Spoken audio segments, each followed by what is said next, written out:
बिस्मिल्लाहिर्रहमानिर्रहीम। अस्सलाम वालेकुम क्लास। आज के लेक्चर में जो टॉपिक हम डिस्कस करेंगे वो है enterprise resource planning ERP software. अपना लेक्चर स्टार्ट करते हैं। आजकल के बिज़नेस के दौर में बिज़नेस लीडर्स को जो इंफॉर्मेशन रिक्वायर्ड होती है, नॉर्मली वो इंफॉर्मेशन चाह रहे होते हैं जो उनको रेडीली एक्सेसिबल हो, ताकि वो प्रॉपरली टाइमिंग डिसीजन कर सकें, टाइमली डिसीजन किए जा सकें। वो ऐसी इंफॉर्मेशन नहीं चाह रहे होते जिनको ट्रैक डाउन करना पड़े या जिनके लिए रिपोर्ट जनरेट करनी पड़े, यानी जिनपे एडिशनल टाइम या एफर्ट रिक्वायर्ड हो। वो ऐसी इंफॉर्मेशन चाह रहे होते हैं कि जब उन्हें ज़रूरत हो वो इंफॉर्मेशन एक्सेसिबल हो, ताकि उनकी बेसिस पे वो प्रॉपर डिसीजन ले सके, टाइमली डिसीजन ले सके। ERP basically integrate all the department and function throughout an organization into a single IT system, so employee can make decision by viewing enterprise-wide information about all business operation. जब भी कोई decision लेना हो, overall तमाम information available होनी चाहिए। हर department का अपना प्रोसेस होता है, अपनी इंफॉर्मेशन होती है। जैसे सेल डिपार्टमेंट अपने प्रोसेस से काम करेगा, उसका सेपरेट डाटा अवेलेबल होगा। फाइनेंस डिपार्टमेंट का सेपरेट होगा, अकाउंटिंग का सेपरेट होगा, प्रोडक्शन डिपार्टमेंट का सेपरेट होगा। ERP क्या करते हैं, तमाम डिपार्टमेंट्स या फंक्शन जितने भी ऑर्गेनाइजेशन में हो रहे हैं उनको सिंगल IT सिस्टम इंटीग्रेट करती है, इंफॉर्मेशन को सेंट्रलाइज करती है, ताकि एम्प्लॉयज़ को जब भी डिसीजन मेकिंग करनी पड़े वो सेंट्रलाइज इंफॉर्मेशन से, सेंट्रलाइज डाटाबेस से डाटा लेके, इंफॉर्मेशन लेके, जो कि तमाम बिजनेस के ऑपरेशन के बारे में बता रही होगी, ओवरव्यू दे रही होगी, अपना डिसीजन कर सकें। क्योंकि डिसीजन करने के लिए सपोज अगर मार्केटिंग के डिपार्टमेंट वालों को कोई डिसीजन करना है तो उन्हें सेल्स की इंफॉर्मेशन भी रिक्वायर्ड होगी, प्रोडक्शन डिपार्टमेंट से भी इंफॉर्मेशन रिक्वायर्ड होगी। तो ERP उनको हेल्प आउट करता है कि वो सेंट्रलाइज डाटा लें जहाँ पर तमाम इंफॉर्मेशन अवेलेबल होंगी और अपने डिसीजन मेकिंग कर सकें।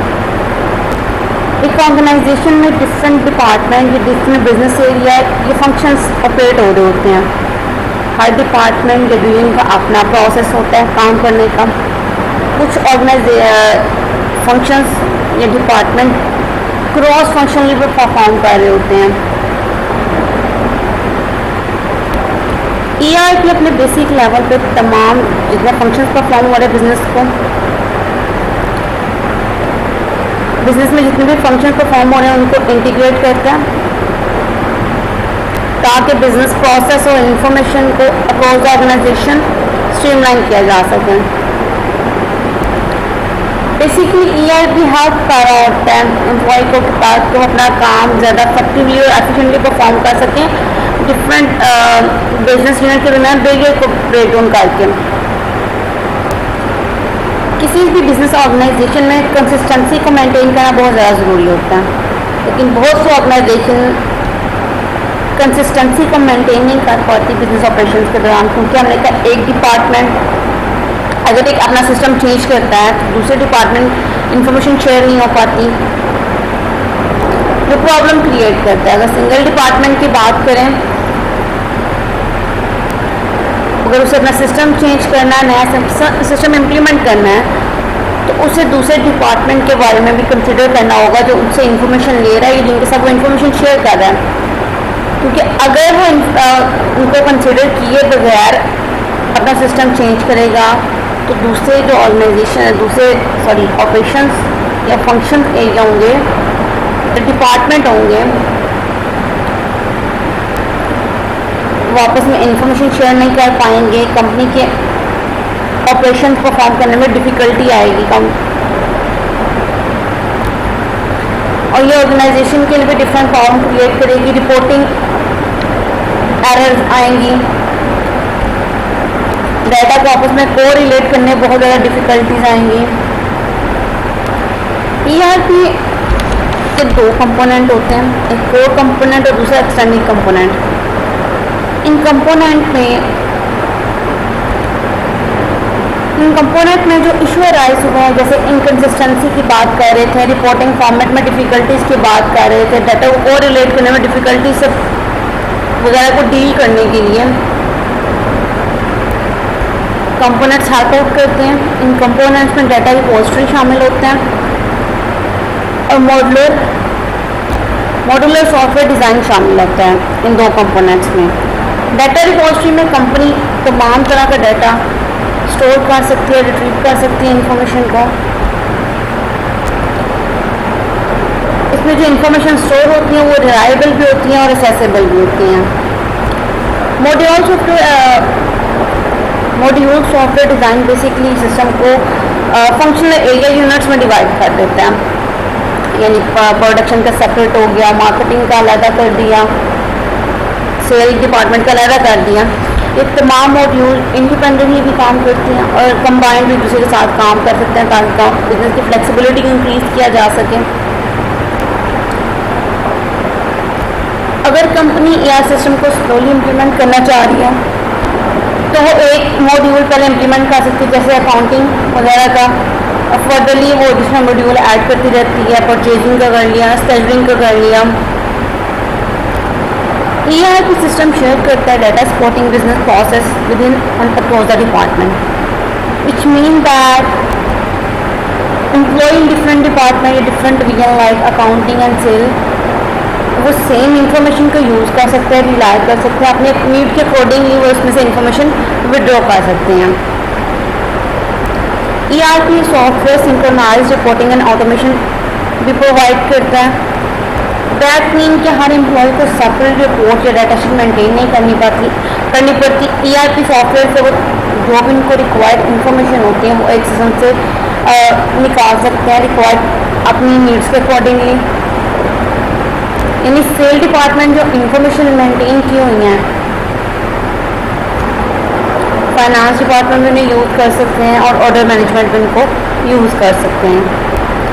एक और फीचर जो ERP का है इसमें it include portal and dashboard which help और enable employees to quickly understand the business performance on key matrix.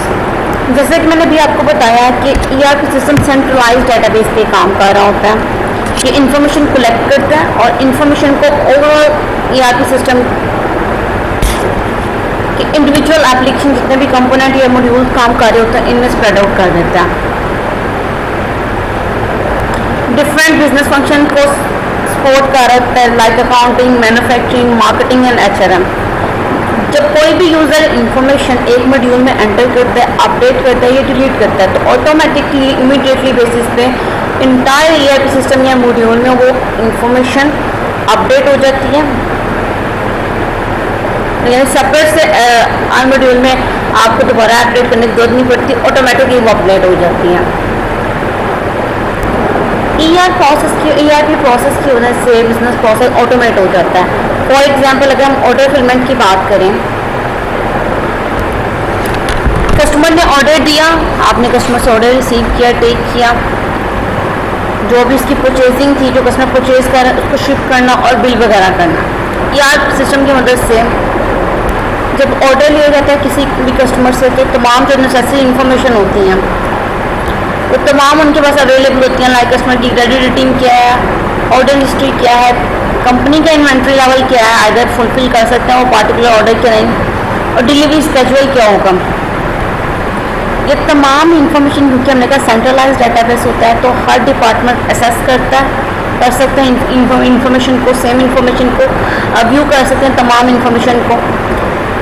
जब ऑर्डर्स क्योंकि हमने कहा कि जब कोई भी कस्टमर का ऑर्डर आता है तो एक डिपार्टमेंट से दूसरे डिपार्टमेंट क्रॉस डिपार्टमेंट प्रोसेस होता है ना आपका ऑर्डर फुलफिलमेंट का।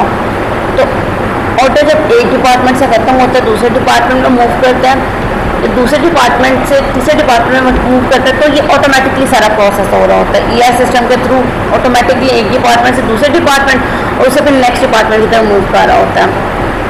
अगर ये देखना हो कि at that time at particular point order fulfilment process किस डिपार्टमेंट में यानी किस स्टेप पे है, तो सिंपली क्या करना पड़ता है ERP सिस्टम में लॉगिन होना पड़ता है और आप ट्रैक डाउन कर लेते हो कि at particular point in time order इस वक्त कहाँ है, या ऑर्डर के फुलफिलमेंट का प्रोसेस किस हद तक कंप्लीट हो गया हुआ है। ERP आप लोग समझ लो कि ये इंफॉर्मेशन का टैंक है जिसको तमाम डिपार्टमेंट, तमाम फंक्शनल एरिया असेस कर सकते हैं, सेम टाइम की इंफॉर्मेशन व्यू कर सकते हैं। ट्रेडिशनल सिस्टम की बात करें, नॉर्मली ट्रेडिशनल सिस्टम में क्या होता था, डाटा फाइल के स्वरूप में मेंटेन किया जाता था, फाइल कैबिनेट होते थे या एम्प्लॉय के पीसी पे होता था और हर डिपार्टमेंट का इंडिविजुअल डाटाबेस होता था, जिसकी वजह से इंफॉर्मेशन शेयरिंग मुश्किल होती थी। ईआरपी की वजह से तमाम ऑर्गेनाइजेशन के एम्प्लॉई क्या इंफॉर्मेशन शेयर कर सकते हैं, क्योंकि मैंने अभी हमने बात की कि सेंट्रलाइज डाटाबेस होता है तो इंफॉर्मेशन की शेयरिंग बहुत ज़्यादा ईजी हो जाती है। ईआरपी की हेल्प आउट की वजह से ऑर्गेनाइजेशन अपने सप्लायर और कस्टमर को भी अपनी वर्क फ्लो प्रोसेस में इंक्लूड कर सकती हैं, तो ऑर्गेनाइजेशन की को ऑपरेशनल एफिशिएंसी अचीव करने में हेल्प आउट कर रहा होता है। जब आपके कस्टमर्स, आपके सप्लायर ओवरऑल प्रोसेस को देख रहे होंगे, उसमें एंटर हो रहे होंगे, तो आप ज़्यादा एफिशिएंटली और इफेक्टिवली काम कर सकेंगे। बेनिफिट्स की बात करें, ये ईआरपी सिस्टम की एवोल्यूशन की बात करें, स्टार्टिंग पे जो ईआर सिस्टम के एवोल्यूशन सोल्यूशन डेवलप किए गए थे, इनका बेसिक पर्पस ऑटोमेशन प्रोवाइड करना था। डिफरेंट मल्टीपल यूनिट ऑर्गेनाइजेशन के दौरान सिस्टम को ऑटोमेट करना था, ऑटोमेशन प्रोवाइड करना था और मैन्युफैक्चरिंग प्रोसेस को फैसिलिटेट करना था। ये डिफरेंट इश्यूज को डील कर रहे थे, डिफरेंट एरिया को डील कर रहे थे, जैसे raw material, inventory, order entry and distribution वगैरह को डील कर रहे थे। स्टार्टिंग में जो ईआरपी डेवलप थे वो अनेबल थे कि वो डिफरेंट फंक्शनल एरिया जैसे मार्केटिंग हो गया, सेल हो गया, शिपिंग वगैरह हो गया, इन एरिया इन डिपार्टमेंट के साथ डील करने नहीं कर सकते थे, कैपेबिलिटी नहीं रखते थे ईआरपी सॉफ्टवेयर। स्टार्टिंग वाले ईआरपी सॉफ्टवेयर सीआरएम कैपेबिलिटीज भी नहीं रखते थे। CRM in customer relationship management या कस्टमर स्पेसिफिक इंफॉर्मेशन को कैप्चर नहीं कर सकते थे, ना ही किसी वेबसाइट के साथ या पोर्टल के साथ जो कस्टमर सर्विस या ऑर्डर फुलफिलमेंट में हेल्प आउट करते हैं, उनके साथ भी वर्क करने के कैपेबल नहीं थे, कैपेबिलिटीज़ नहीं थी इनकी। कॉल सेंटर हो गया या क्वालिटी एश्योरेंस का स्टाफ भी स्टार्टिंग वाली ईआरपी के साथ टैप आउट नहीं कर सकता था, वो हेल्प आउट नहीं करता था, सोल्यूशन काम नहीं करता था। ना ही ईआरपी के डॉक्यूमेंट मैनेजमेंट को हैंडल कर सकते थे, परचेज ऑर्डर, कैटलॉगिंग, कॉन्टैक्ट वगैरह को डील नहीं कर सकते थे। स्टार्टिंग पे ईआरपी डेवलप किया गया था, बट लेटर ऑन जैसे वक्त गुजरता गया ईआरपी में डिफरेंट एडवांसमेंट हुई, डिफरेंट नए फीचर्स ऐड किए गए। बिगनिंग पे जो ईआरपी थी बेसिकली वो मटेरियल प्लानिंग का काम सारे अंजाम दे रहे थे, जैसे रॉ मटेरियल को डील करते थे, इन्वेंट्री को डील करते थे। बट लेटर ऑन जब इसमें एडवांसमेंट हुई, इसको एक्सटेंड किया गया, ये वेयर हाउसिंग, डिस्ट्रीब्यूशन और ऑर्डर एंट्री के काम भी सारे अंजाम देने लगे। फर्दर एडवांसमेंट के साथ ईआरपी में कस्टमर रिलेशनशिप मैनेजमेंट का काम भी परफॉर्म करना शुरू कर दिए, जिनमें सेल, मार्केटिंग और एचआर स्टाफ को भी हैंडल करना शुरू कर दिया। आजकल के दौर में कंपनीज को सक्सेसफुल होने के लिए ईआरपी को यूटिलाइज करना मस्ट होता है, इस अप्रोच को यूज़ करना ज़रूरी होता है ताकि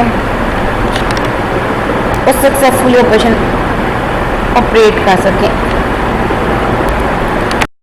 करंट जनरेशन या सॉफ्टवेयर जो ईआरपी का है, ईआरपी 2, इसके दो बेसिक प्राइमरी कंपोनेंट होते हैं, एक कोर कंपोनेंट होता है, दूसरा एक्सटेंडेड कंपोनेंट होता है। कोर ईआरपी कंपोनेंट ये ट्रेडिशनल कंपोनेंट है, इंटरनल ऑपरेशंस को डील करता है, उन पर फोकस करता है। एक्सटेंडेड ईआरपी कंपोनेंट ये नीड्स को कवर करता है जो कोर कंपोनेंट कवर नहीं कर पाते, और ये एक्सटर्नल ऑपरेशन पे फोकस कर रहा होता है। कोर कंपोनेंट दो प्राइमरी कंपोनेंट के बारे में बात करने का, एक कोर कंपोनेंट है, एक एक्सटेंडिंग कंपोनेंट है। कोर कंपोनेंट बेसिकली फोकस कर रहा होता है डिफरेंट इंटरनल ऑपरेशंस पे, accounting and finance, production and material management, human resource management. ये 3 most common core ERP component है जो इंटरनल ऑपरेशन पे फोकस करते हैं। सबसे पहले accounting and finance ERP component. Accounting and ERP component basically focus कर रहा होता है अकाउंटिंग डाटा पे और फाइनेंशियल प्रोसेस पे, सच एज जैसे लेजर्स हो गया, general ledger, account payable, account receivable, budgeting, asset management पे फोकस कर रहा होता है।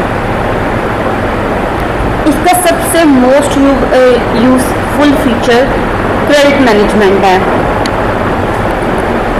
ज़्यादातर ऑर्गेनाइजेशन जो होती हैं वो अपने कस्टमर के साथ रिलेशनशिप क्रेडिट लिमिट की बेसिस पे डिवाइड करती हैं, या वो लिमिट सेट कर लेती है कि कोई भी कस्टमर किसी पार्टिकुलर पॉइंट इन टाइम पे कितनी अमाउंट ओ कर सकता है। तो ईआरपी फाइनेंशियल सिस्टम कस्टमर के ऑर्डर को और उसके अकाउंट बैलेंस को आपस में कोरिलेट कर रहा होता है कि जो उसने ऑर्डर किया है और उसका अकाउंट बैलेंस में क्रेडिट की अवेलेबिलिटी कितनी है, either with in the limit है या अबव द लिमिट है। और ये कंपोनेंट तमाम प्रॉफिटेबिलिटी टेक्निक भी परफॉर्म कर रहा होता है। Production and material management ERP component के प्रोडक्शन प्लानिंग और डिफरेंट टास्क से डील कर रहा होता है, जैसे demand forecasting, production scheduling, job cost accounting and quality control वगैरह से डील कर रहा होता है, उनको हैंडल कर रहा होता है। डिमांड फोरकास्टिंग की बेस पे ही कंपनी अपना प्रोडक्शन स्केड्यूल डिटरमिन करती हैं और मटेरियल परचेजिंग के बारे में भी डिसाइड कर रही होती हैं, क्योंकि अगर जब आप फोरकास्ट करते हो कि आपकी फ्यूचर में डिमांड इंक्रीज करेगी तो मटेरियल आपने परचेज करना उसके अकॉर्डिंगली ज़्यादा परचेज करोगे और प्रोडक्शन को भी उसके अकॉर्डिंगली ही आप डिज़ाइन करोगे। जो कंपनी अपनी प्रोडक्ट खुद प्रिपेयर करती हैं वो डिटेल प्रोडक्शन प्लान बनाती हैं, और जो कंपनी प्रोडक्ट बाय करती हैं किसी बनी बनाई प्रोडक्ट खरीदती हैं उन्हें फिर उन्हें रीसेल करती हैं और मटेरियल रिक्वायरमेंट प्लान बना रही होती हैं बेसिकली। नेक्स्ट है हमारे पास ह्यूमन रिसोर्स ईआरपी कंपोनेंट।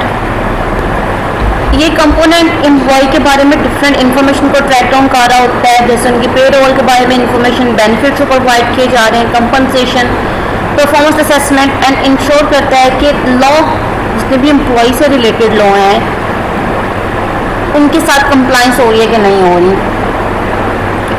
ये कंपोनेंट अलाउ करता है ऑर्गेनाइजेशन को कि अपने एम्प्लॉय के बारे में डिटेल्ड एनालिसिस परफॉर्म कर सकें, यानी वो ये जानना चाह रहे हैं कि कोई कौन सा पार्टिकुलर एम्प्लॉई है जिसके बारे में प्रोबेबिलिटी है कि वो कंपनी को छोड़ जाएगा या उन्हें एडिशनल बेनिफिट प्रोवाइड किए जाएँ, कौन से ज़्यादा टैलेंटेड लोग हैं वो किन एरिया में काम कर रहे हैं और क्या इम्पैक्ट आ रहा है इस पार्टिकुलर एरिया पे। ये कंपोनेंट ये भी आइडेंटिफाई करता है कि कौन सा एम्प्लॉई कौन से रिसोर्सेज यूज़ कर रहा है, जैसे ऑनलाइन ट्रेनिंग इनको दी जा रही है, लॉन्ग डिस्टेंस टेलीफोन सर्विस कौन यूज़ कर रहा है, इन तमाम के बारे में भी इंफॉर्मेशन प्रोवाइड कर रहा होता है। सेकंड जो प्राइमरी कंपोनेंट है ईआरपी का वो है extended ERP component. Extended ERP component organisation की उन नीड को फुलफिल करता है या कवर करता है जो कोर कंपोनेंट कवर नहीं कर पाते। कोर कंपोनेंट इंटरनल ऑपरेशन पर फोकस कर रहे होते हैं, एक्सटेंडेड ईआरपी कंपोनेंट ये एक्सटर्नल ऑपरेशन पे फोकस कर रहे होते हैं। 4 कॉमन एक्सटेंडेड ईआरपी कंपोनेंट्स है business intelligence, CRM, customer relationship management, supply chain management और ई बिजनेस। सबसे पहले business intelligence ERP component. ERP tool बहुत से ऑर्गेनाइजेशन को बिजनेस इंटेलिजेंस में भी हेल्प आउट कर रहा होता है। बिजनेस इंटेलिजेंस कंपोनेंट ईआरपी का बेसिकली इंफॉर्मेशन कलेक्ट करता है। बिजनेस इंटेलिजेंस के बारे में हम लास्ट लेक्चर में भी पढ़ चुके हुए हैं कि वेस मल्टीपल सोर्स से इंफॉर्मेशन कलेक्ट करना, उनको एनालाइज करना और ट्रेंड और पैटर्न को आइडेंटिफाई करना बेसिकली इसका पर्पज होता है। तो बिजनेस इंटेलिजेंस इंफॉर्मेशन कलेक्ट करता है थ्रू आउट द ऑर्गेनाइजेशन, उन्हें ऑर्गेनाइज करते हैं, अप्लाई करते हैं, एनालिटिकल टूल अप्लाई किए जाते हैं और वो इंफॉर्मेशन जो ट्रेंड के पैटर्न एनालाइज आप कर रहे होते हो वो मैनेजर यूज़ करते हैं डिसीजन मेकिंग के लिए, उसको हेल्प आउट कर रहे होते हैं डिसीजन मेकिंग के लिए। ईआरपी सिस्टम की सबसे पॉपुलर जो एक्सटेंशन है वो डाटा वेयर हाउस है, और डाटा वेयर हाउस को हम डिस्कस कर चुके हैं जहाँ डाटा मेंटेन किया जाता है। नेक्स्ट है हमारे पास customer relationship management ERP component. ERP system अब सीआरएम से रिलेटेड सर्विसेज भी प्रोवाइड करता है जो पहले सिर्फ सीआरएम सिस्टम में पाई जाती थी। कस्टमर रिलेशनशिप कंपोनेंट में बेसिकली ईआर सिस्टम में से रिलेटेड कॉन्टेंट सेंटर इंक्लूडेड होते हैं, सेल फोर्स ऑटोमेशन होती है, एडवांस मार्केटिंग फंक्शन इंक्लूड होते हैं। बेसिकली ईआर का purpose customer related data view provide करना होता है ताकि ऑर्गेनाइजेशन कस्टमर रिलेशनशिप को इफेक्टिवली मैनेज कर सके, क्योंकि जितनी इजी और इफेक्टिवली और टाइमली आप कस्टमर के नीड और डिमांड को रिस्पॉन्ड करोगे उतना ज़्यादा कस्टमर के साथ रिलेशनशिप बिल्ट इन होगा। और ये हेल्प आउट करता है ERP ऑर्गेनाइजेशन को कि वैल्यूबल कस्टमर फाइंड आउट कर सकें ताकि ऑर्गेनाइजेशन अपने मार्केटिंग रिसोर्स को ज़्यादा बेटरली एलोकेट कर सके कि किन कस्टमर पे ज़्यादा फोकस करना है और किन के कम फोकस करना है। नेक्स्ट है हमारे पास supply chain management ERP component. ERP के इस कंपोनेंट के थ्रू इंफॉर्मेशन को फ्लो डाउन किया जा सकता है सप्लाई चेन की तमाम स्टेजेस पे। इसका बेसिक पर्पस क्या है कि आप सप्लाई चेन की इफेक्टिवनेस और प्रॉफिटेबिलिटी को मैक्सिमाइज कर दो।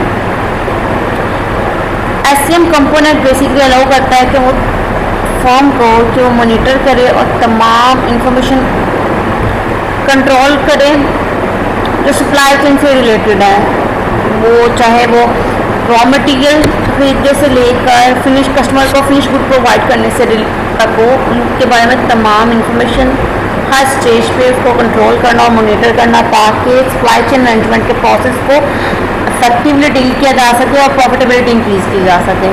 नेक्स्ट है हमारे पास ई-बिजनेस ERP component. Extended ERP component जो कि न्यू इंट्रोड्यूस कराया गया वो ई-बिजनेस कंपोनेंट जो अलाउ करता है कंपनीज को कि अपना बिजनेस को ऑनलाइन इस्टेब्लिश करें, ऑनलाइन फुलफिलमेंट ऑर्डर की। 2 की फीचर्स प्राइमरी फीचर्स शामिल है ई-बिजनेस कंपोनेंट में। One is e logistics and e procurement. E logistics ये गुड्स की ट्रांसपोर्टेशन और स्टोरेज को मैनेज करता है। ई-प्रोक्योरमेंट बेसिकली ये B2B बिजनेस को डील कर रहा होता है, यानी business to business online purchase and sale of supplies और गुड्स को डील कर रहा होता है। नॉर्मली बिजनेस क्या करते हैं, जो सबसे बड़ी उनकी मिस्टेक होती है वो प्रॉपरली अपनी ऑर्गेनाइजेशन को ERP सिस्टम पे इंटीग्रेट किए बगैर ऑनलाइन बिजनेस में एंटर हो जाते हैं और जिसकी वजह से ना तो वो कोई ऑर्डर फुलफिल कर पाते हैं ना ही ऑनलाइन टाइम उनकी डिलीवरी हो पाती है। पर्पज़ ये नहीं होता कि उनके पास प्रोडक्ट या गुड्स अवेलेबल नहीं होती, गुड्स मार्केट उनकी स्टोरेज में अवेलेबल होती हैं, लेकिन ऑर्डर प्रोसेसिंग का फंक्शन और डिलीवरी के फंक्शन को प्रॉपर ऑर्गेनाइज नहीं कर पाती। ERP सिस्टम प्रॉपरली डेवलप नहीं हुआ होता जिसकी वजह से उनका पूरा बिजनेस फ्लॉप हो जाता है। ERP सिस्टम का बेसिक पर्पस ऑर्गेनाइजेशन सिस्टम को इंटीग्रेट करना है ताकि तमाम बिजनेस नीड्स और रिक्वायरमेंट यूजर की रिक्वायरमेंट को फुलफिल किया जा सके। ट्रेडिशनली जो ERP सिस्टम्स डेवलप किए गए थे वो नॉर्मली उनका कस्टमर के ऑफिस या पर्टिकुलर प्रेमिसेस के अंदर ही आप असेस कर सकते हैं, लेकिन होप की जा रही है कि फ्यूचर में जो ERP सिस्टम डेवलप किए जाएंगे वो ऑर्गेनाइजेशन की एबिलिटी को इंक्रीज करेंगे। चेंजिंग इन्वायरमेंट के साथ, चेंजिंग इवेंट के साथ सॉफ्टवेयर में बहुत ज़्यादा चेंजिंग आएंगी, एडवांसमेंट आएंगी जो ऑर्गेनाइजेशन को बेटर वे में, इफेक्टिव वे में काम करने में हेल्प आउट करेंगी। स्टूडेंट ये था आज का लेक्चर, उम्मीद है कि आपको समझ आई होगी। अगर कोई भी मसला आप ग्रुप में पूछ सकते हैं। Thank you so much.